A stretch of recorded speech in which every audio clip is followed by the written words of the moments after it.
আসসালামু আলাইকুম। আজকে আমরা কথা বলবো বাংলা ভাষার উৎস নিয়ে। আসলে বাংলা ভাষাটির উৎস কোথায় আর কেমন ছিল বাংলা ভাষার পরিবর্তনের ধারাগুলো। তো প্রথমে আমাদের আসতে হবে সপ্তম শতকের দিকে। সপ্তম শতকে তখন হিন্দু সম্প্রদায়ের যে জ্ঞানীগুণী লোকজন ছিল, তখন তো হিন্দুরা মোটামুটি শিক্ষিত, মোটামুটি জ্ঞানী, বা তাদের প্রোগ্রেসটা ছিল অন্য অন্য জাতি থেকে একটু উন্নততর। তো সেইখান থেকে হিন্দু সম্প্রদায়ের লোকজন তখন যারা জ্ঞানী ছিল তারা কথা বলতো সংস্কৃত ভাষায়। তো ওই সময় যারা সাধারণ মানুষ ছিল তারা আসলে কথা বলতো প্রাচীন ভারতীয় আর্য ভাষায়। তো প্রাচীন ভারতীয় আর্য ভাষাটি পরবর্তীতে কয়েকশো বছর পরিবর্তনের ধারাবাহিকতায় রূপ লাভ করে যে প্রাকৃত ভাষাতে। প্রাকৃত শব্দের অর্থ হচ্ছে স্বাভাবিক। তো স্বাভাবিক ভাষাতে রূপ লাভ করে।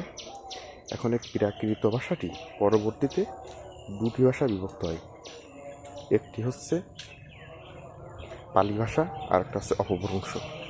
এখন পালি ভাষা ছিল স্বাভাবিক একটা ভাষার বিবর্তন, কিন্তু অপভ্রংশটি ছিল মূলত যে মূল যে ভাষা মানে প্রাকৃত ভাষা সেটার একটা বিকৃত অংশ। বিকৃত ভাষাটিকে আমরা বলতে চাই অপভ্রংশ, প্রাকৃত ভাষার বিকৃত অংশটি অপভ্রংশ। এখন ওই সময় দুটি ভাষার উদ্ভব হয় ঠিকই, কিন্তু মোস্ট অফ দ্য পিপল কথা বলতো হচ্ছে প্রাকৃত ভাষাতে। এখন পালি ভাষারও ওই সময় গুরুত্ব ছিল, কারণ পালি ভাষাতে বৌদ্ধ সম্প্রদায় অনেক বই লিখছে, অনেক লেখালেখি হয়েছে, তাদের ধর্মগ্রন্থ বিষয়ক অনেক কথাবার্তা তারা লিখে গেছে। তারপর শত শত বছর পরে এই প্রাকৃত ভাষাটি আসলে পরিচিতি লাভ করে। বেশিরভাগ মানুষের ক্ষেত্রে প্রাকৃত ভাষাটি তাদের প্রধান ভাষা হিসেবে কাজ করে। এখন পরবর্তীতে আবার কয়েক শত বছর বিবর্তনের ধারাবাহিকতায় আমরা প্রাকৃত ভাষা থেকেই পাই আমাদের বাংলা ভাষা, আজকের বাংলা ভাষা। তো এইখানে আরেকটা বিষয় আছে, সেটি হচ্ছে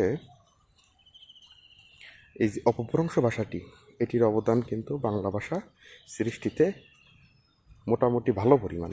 এর জন্য বাংলা সাহিত্যে একটা কথা আছে, সেটা হচ্ছে যে অপভ্রংশের কাছে কিন্তু বাংলা ভাষা ঋণী।